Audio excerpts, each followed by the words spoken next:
உலகெங்கிலும் பறந்து வாழும் ஜோதிடம் டாக்ஸ் தமிழ் நேயர்களுக்கு அன்பு வணக்கம். நான் ஜோதிடர் குரு வரதராஜ பெருமாள். நம்ம இந்த நிகழ்ச்சி மூலியமா உங்கள எல்லாத்தையும் பார்க்குறதுல நான் ரொம்ப சந்தோஷப்படுறேன்.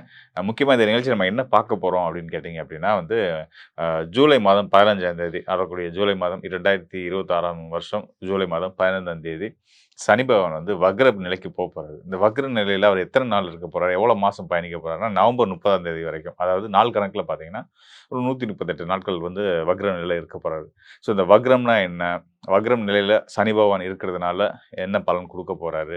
தற்சமயம் அவர் வந்து கோச்சார ரீதியா மீன ராசியில இருந்துட்டு இருக்கிறாரு.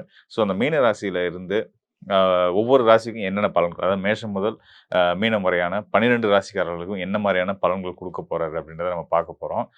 மேலும் ஆண்டு கிரகங்கள், மற்ற கிரகங்களோட நிலைகள்லாம் வச்சு உங்களுக்கான துல்லியமான சரியான பலன்கள் குடுக்க போறேன். நிச்சயமா நிகழ்ச்சிய தொடர்ந்து பாருங்க. கண்டிப்பா உங்களுக்கு பயனுள்ளதா இருக்கும். மிதுன ராசி நேயர்களுக்கு சனியுடைய வக்ர பயிற்சி காலம் எப்படி இருக்க போகுது? ஜூன் 15 முதல் நவம்பர் 30 வரையுமான இந்த 138 நாட்கள் எப்படி இருக்க போகுதுன்னு பார்க்க போறோம். அ சனி வந்து பார்த்தீங்கன்னா, உங்க ராசிக்கு பாக்கியாதிபதி. அதாவது 8 மற்றும் 8ஆம் இடம் மற்றும் 9ஆம் இடத்துக்கு அதிபதியா வந்து அவர் 10ஆம் இடத்துல இருந்துட்டு இருக்கிறாரு. 10ஆம் இடத்துல பயணிச்சுட்டு இருக்கிறாரு மீன ராசியில. மீன ராசியில பாக்கியாதிபதி சனி பகவான் மீன ராசியில 10ஆம் இடம் தொழில் ஸ்தானத்துல இருக்கிறாரு அப்படின்றதே வந்து ஒரு சிறப்பான விஷயம். அவர் பாக்கியாதிபதியா வந்து தொழில் ஸ்தானமான 10ஆம் இடத்துல இருக்கிறதுன்றது ரொம்ப சிறப்பான ஒரு விஷயம். பாக்கியங்கள்னா அதிர்ஷ்டம், எதிர்பாராத யோகங்கள் அதெல்லாம் குடுக்கக்கூடிய ஒரு கிரகம் தான் உங்களுக்கு மிதுன ராசிக்கு முதல் தரமான நட்பு கிரகம் அப்படின்னா, மிதுன ராசிக்காரர்களுக்கு சனி பகவான சொல்லலாம். மிதுன ராசியோட அதிபதி புதனுக்கு மிக நட்பு, நல்ல யோகங்கள செய்யக்கூடிய ஒரு சிறந்த கிரகம். சுக்கிரனை காட்டிலும் சிறந்த யோகங்கள குடுக்கக்கூடியவர் வந்து சனி பகவான் தான். அப்படிப்பட்ட சனி பகவான் ராசிக்கு 10ஆம் இடமான தொழில் ஸ்தானத்துல குருவோட வீட்ல மீன ராசியில இருக்கிறாரு. அந்த சனி பகவானுக்கு வீடு குடுத்த குரு பகவான் உங்க ராசிக்கு தன, குடும்ப, வாக்குஸ்தானமான 2ஆம் இடத்துல கடக ராசியில இருக்காரு. அங்க இருந்து அவருடைய பார்வை வந்து பார்த்தீங்கன்னா, உங்களுடைய தொழில் ஸ்தானத்துக்கு கிடைச்சிட்டு இருக்கு. அப்ப தொழில் ஸ்தானத்துல பாக்கியாதிபதி சனி இருக்கிறதும், சனிக்கு வீடு குடுத்த குரு தனஸ்தானத்துல இருக்கிறதும், அ இதெல்லாம் வந்து ரொம்ப சிறப்பான ஒரு முதல் தரமான தர்ம கர்மாதிபதி யோகம் அப்படின்றத நம்ம பல இடங்கள்ல சொல்லியிருக்கோம். இன்னைக்கு நான் அத உங்களுக்கு சொல்ல விரும்புறேன். இந்த தர்மகர்மாதிபதி யோகம் அப்படின்றது வந்து பார்த்தீங்கன்னா, சின்ன லெவல்ல ஆரம்பிக்கக்கூடிய ஒரு தொழில், ஒரு வேலை வாய்ப்புக்குன்னு போயிருப்பீங்க. சடனா உங்களுக்கு நல்ல முன்னேற்றங்கள், ஏற்றங்கள், ப்ரமோஷன்ஸ் கிடைக்கும். சம்பள உயர்வு கிடைக்கும். அதுக்கெல்லாம் ஒரு அடையாளமா இருந்துட்டுருக்கு. சின்ன லெவல்ல சின்ன முதலீட்ல ஆரம்பிக்கக்கூடிய தொழில்கள் வந்து சடசடன்னு பன்மடங்கு உயரக்கூடிய தன்மைகள். இதெல்லாம் வந்து இந்த தர்மகர்மாதிபதி யோகம் யாருக்கெல்லாம் இருக்கோ அவங்களுக்கெல்லாம் செயல்படும். அந்த வகையில மிதுன ராசிக்காரர்களுக்கு இந்த யோகம் சிறப்பான யோகம். செயல்பட்டு அதன் மூலியமா உங்க வாழ்க்கையில ஒரு மிகப்பெரிய ஒரு வெளிச்சம் கிடைக்கிறதுக்கான ஒரு அற்புதமான காலமா, இந்த சனியுடைய இந்த 10ஆம் இட பயண காலம் இருந்துட்டு இருக்கு. இதுல வக்ரம் அடையிறாரே, அதனால என்ன ஆகுது? நம்மளுடைய வளர்ச்சி எதுவும் தடைபடுமான்னா, நிச்சயமா கிடையாதுங்க. வக்ரம் அடையும்போது அவர் இன்னும் உங்களுக்கான நல்ல யோக பலன்கள குடுக்க போறாருன்றது தான் உள்ளபடியே உண்ம.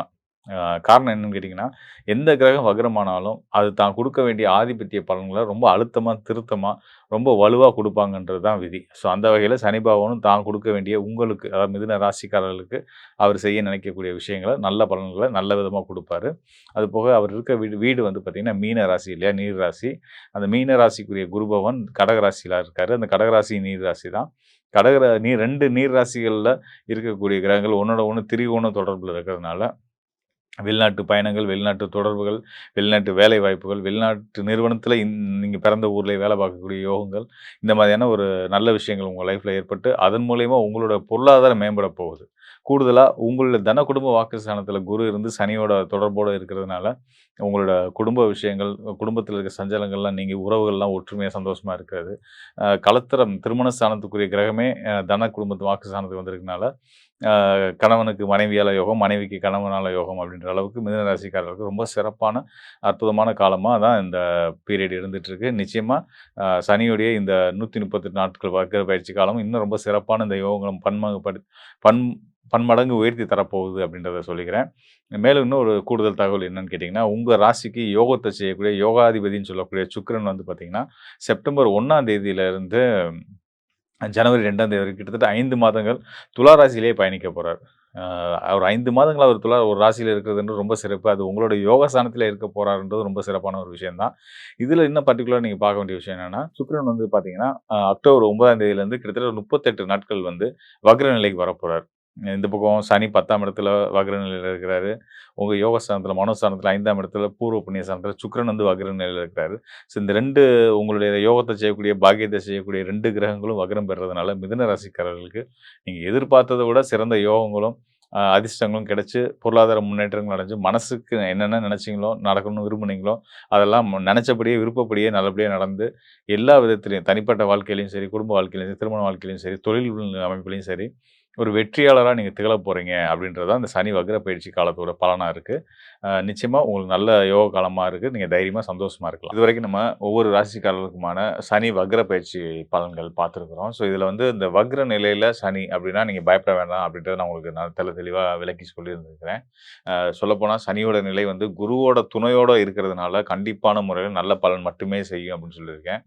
பெரும்பாலும் சனி பகவான் இந்த காலகட்டத்தில, அதாவது இந்த குறிப்பிட்ட காலகட்டத்தில பெரும்பான்மையான ராசிக்காரர்களுக்கு நல்ல யோக பலன்கள தான் குடுக்குறாரு. நம்ம இத எப்படி பயன்படுத்திக்க போறோம், அந்த கோச்சார பலன் அப்படின்றது மனம் சார்ந்த, அதாவது சந்திரன் அடிப்படையா வச்சு சொல்றதுனால, சந்திரன் மனோகாரகனா வரதுனால, இந்த குறிப்பிட்ட காலகட்டத்தில நம்மளுடைய மனநிலையை எப்படி வச்சுக்கிட்டா சனியால நம்ம ஆதாயம் அடையலாம் அப்படின்ற விஷயத்தையுமே நம்ம உங்களுக்கு டீட்டெயிலா சொல்லியிருக்கேன். சோ, அந்த கோச்சார பலன் அப்படின்னு வரும்போதே வந்து, நீங்க நம்ம சொல்லக்கூடிய விஷயத்துக்கு ஏத்த மாரி உங்களுடைய மனநிலைய நீங்க வந்து வகுத்துக்கிட்டீங்க, மனநிலைய வச்சுக்கிட்டீங்க அப்படின்னா, நிச்சயமா சனியாகட்டும், ராகுவாகட்டும், ஏனைய கிரகங்கள், மற்ற கிரகங்கள் எதுவா இருந்தாலும் வந்து பார்த்தீங்கன்னா, நீங்க என்ன நினைக்கிறீங்களோ அதன் அடிப்படையில தான் உங்களுக்கு யோக பலன்கள குடுப்பாங்க. நீங்க எதிர்மறையான யோசிச்சீங்கன்னா, எதிர்மறையான பலன்கள் வரத்தான் செய்யும். அதனால நீங்க பாசிட்டிவாவே யோசிங்க. 12 ராசிக்காரர்களுக்குமே வந்து பார்த்தீங்கன்னா, சனியோட அருள் வந்து வக்ர நிலையில இருக்கக்கூடிய காலத்தில ரொம்ப சிறப்பாவே இருக்கு. இன்னும் சொல்லப்போனா, நீங்க ஆச்சரியப்படுற விதமா வந்து நானே ஆச்சரியப்படுற விதம் உண்ம அதுதான்.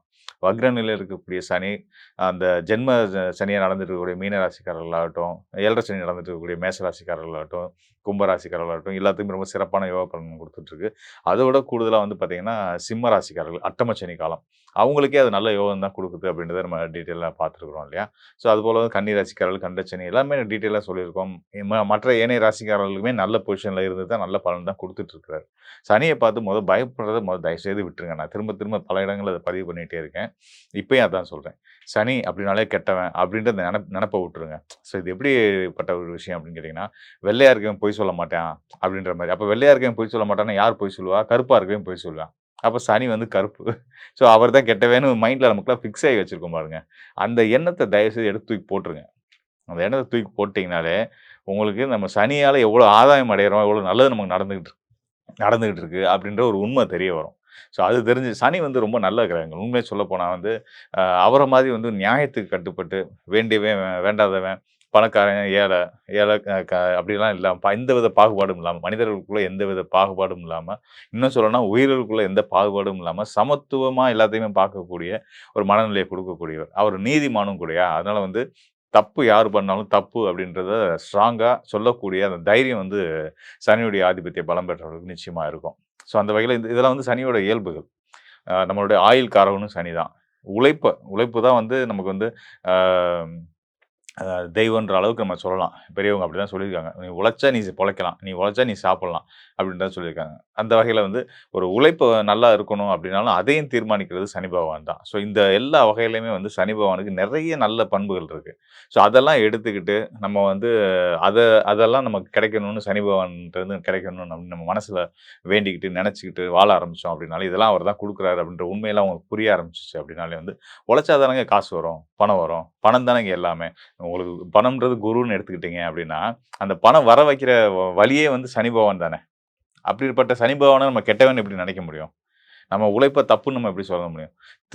திருடாத, பொய் சொல்லாத எல்லா செயல்களுமே வந்து, எந்த ஒரு உழைப்புமே வந்து நல்ல விஷயம் தான். ஸோ, அந்த வகையில நமக்கு நல்ல உழைப்ப குடுக்கக்கூடிய சனி பகவான கண்டிப்பான முறையில நீங்க வந்து கெட்டவனா பார்க்கிறத தயவுசெய்து விட்டுட்டு, சனியால நமக்கு என்னென்ன ஆதாயங்கள் வருது அப்படின்றத பாருங்க. உங்க வாழ்க்கை ரொம்ப இனிமையாவே இருக்கும். மேலும் இப்ப நம்ம சொன்னதெல்லாம் வந்து பார்த்தீங்கன்னா, கோச்சார ரீதியா சனி இந்த நிலையில இருந்து ஒவ்வொரு ராசிக்காரர்களுக்கும் என்ன பலன் குடுக்குறார்ன்றத பத்தி பேசியிருந்தோம். அ இன்னும் மேற்கொண்ட டீட்டெயில் வந்து கண்டிப்பா உங்களுக்கு தேவைப்படும். நம்மள அடுத்த கட்ட நகர்வுகள், அதில நம்ம வெற்றி அடைய போறோமா? வெற்றி அடையணும்னா என்னென்ன செய்யணும்? என்னென்ன விஷயங்கள நம்ம தவிர்க்கணும்? இப்படின்றத பத்தி என்னென்ன நடக்க போகுது நம்ம லைஃப்ல எதிர்காலத்தில இப்படின்றத பத்தி இன்னும் துல்லியமா சரியா நீங்க தெரிஞ்சுக்கணும் அப்படின்னா, இப்ப நம்ம இங்க சொன்னது வந்து கோச்சார அடிப்படையான சந்திரன் உங்க ராசிக்கான பொது பலன் இல்லையா? ஸோ இந்த பொது பலன் தாண்டி உங்களுக்கான ஒவ்வொரு நபருக்குமான துல்லியமான, தனித்துவமான பலன்கள தெரிஞ்சுக்கணும் அப்படின்னா, நம்மளுடைய சுயஜாத ஆய்வு அவசியம். அதனால உங்களுக்கு உங்களுடைய அ அடுத்து வரக்கூடிய காலத்த பத்தி தெரிஞ்சுக்கணும். உங்க வாழ்க்கையில இருக்க பிரச்சனைய தீர்க்கிறதுக்கான வழிய தெரிஞ்சுக்கணும் அப்படின்னா, இந்த டிஸ்ப்ளேல இருக்க என்னுடைய எண்ணுக்கு தொடர்பு கொள்ளுங்க. நிச்சயமா உங்களுக்கு ஒரு தெளிவையும், கிளாரிட்டியும் நான் உறுதியான முறையில குடுக்குறேன். நன்றி, வணக்கம் நண்பர்களே. மீண்டும் ஒரு நல்ல நிகழ்ச்சியில் சந்திப்போம்.